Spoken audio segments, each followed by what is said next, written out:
What is going on YouTube? Hope you guys are doing fantastic. With all the Bobble videos we've made recently and all that rounds on Twitter, I figured I have to give you guys some builds with Bobble so you guys can try them out. Try like the best possible builds you can for each role, just to see how they kind of stack up in your guys' games and how you can use them. So 5 builds, all for each roles, and then a couple sprinkled in that I think could be pretty fun. Starting with the 2 honorable mentions that I think would be just really fun to play with. Bakasura.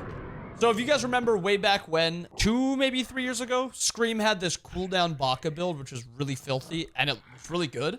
Basically, you would just run around puking on anything and just power farming, and that's basically what this build is. Boombas, Jotuns, Odibo, Kins, Arendite, Sphinx's Bobble. The only downside to this build is you're only getting 10% pen from this Boomba's spear. You have true damage on your 3, Kins is giving you a little bit extra damage, and you just have so much cooldown that your 3 is always up, your 2 is always up, you're always jumping, getting that extra 10% damage.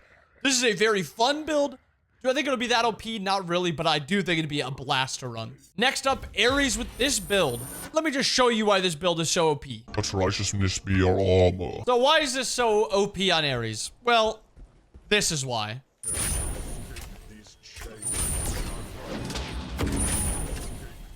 And then before they even drop off, you'd start chaining again. And you don't even have to be like that precise, because it's 2, 2, 4. That last one lasts 4 seconds. So as long as you get those 2 off before it hits those last 3, you'll just be able to perma-chain. There's nothing the enemy can do about it if they don't have beats. So that is the Aries build. Pretty simple stuff. It's just double stacking. And then you want to make sure you get that 50% cooldown. Make sure you get those stacks on Cloak and Thebes. You'll get the mitigation from Cloak. And then all your damage is coming from your abilities being on just a super low cooldown. Making sure you're spamming your 2s, spamming your 3s, spamming your ults. But not spamming your 1s. You want to spread them out just a tiny bit so you can actually get those perma-chains. And now with probably the worst one in my opinion, the Hunters, and we're doing the AMC build. Do I think it's terrible?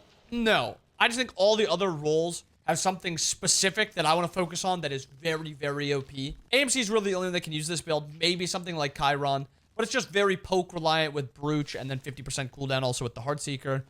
All you're doing is you're just perma-honeying, perma-getting poked down. Your all-in damage isn't that great. It's pretty fun just because of how much abilities you can just slam down, but is it that OP?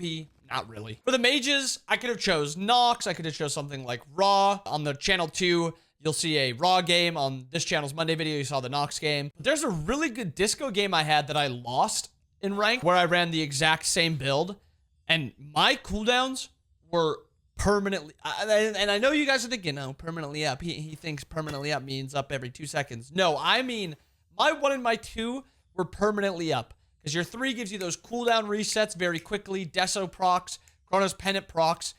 My 1 and my 2 were permanently up. My 3 was up a lot. My ult was up a lot.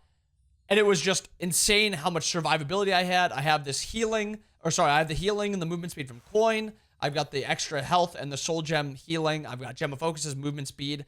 And then I just have 50% cooldown. I do a lot of damage. The build is so great, and I think it's really good on Disco also. For the junglers, we got Hunbots. And this is the weakened build. It's not too surprising. Everything is, I mean, 40% cooldown here, 50% cooldown here. The only question mark with the build is, what do you want your 6th item to be? Heartseeker makes it so you have a little bit more damage against frontliners and just a little bit more burst damage. Bloodforge does give you that 1v5 penta potential. The build isn't incredibly OP, but I do think a lot of these big ultimates like Hunbots, Daji, Fenrir, where if they don't have beads, you just get a free kill. I think it's very strong having Bobble. So I gotta mention that.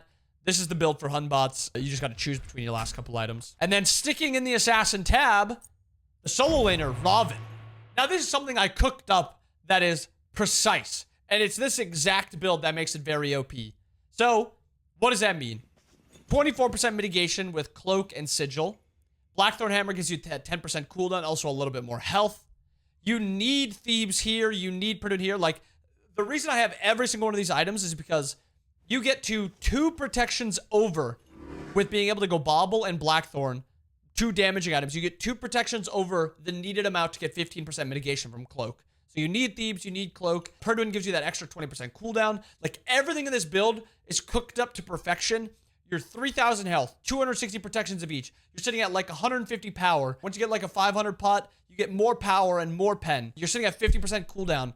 Ravana gets cooldown resets to get immunities on his 2, shields on his passive, movement speed. His 1 comes up very, very quickly. Like, his cooldowns are 9 seconds, 14 seconds, 14 seconds. So This is now 4.5 seconds. This is 7 seconds. This is 7 seconds. This is 45 seconds. Passive gives you more stacks to get more movement speed, more shields, more abilities you use means more shielding and more movement speed. Basically, this build is actually like a science experiment cooked up build. It is phenomenal. Dominate with this build. Try it out. Obviously, other gods can use it also, but Ravana just becomes unkillable with this build. And then lastly, the build that I was talking about yesterday in the build. Here you go. If you guys want to win some ranked games, here you go. 50% cooldown Yemoja. Permanent spamming abilities, always up, always flying up. Really hard to kill, really hard to deal with. You do a lot of damage, and you help your teammates do a lot of damage. This is the build to be playing with Yemoja in support, and you could probably do this with a lot of other gods in support, except instead of Fabless here, you can just go Genji's. Fabless just gives her that little extra shielding on her too, but I mean, all these builds are phenomenal. They're fun. Try them out. Let me know what you guys think. But that's it for today's video. I hope you guys enjoyed it. I hope you guys have a wonderful day. I'll see you guys again. Peace.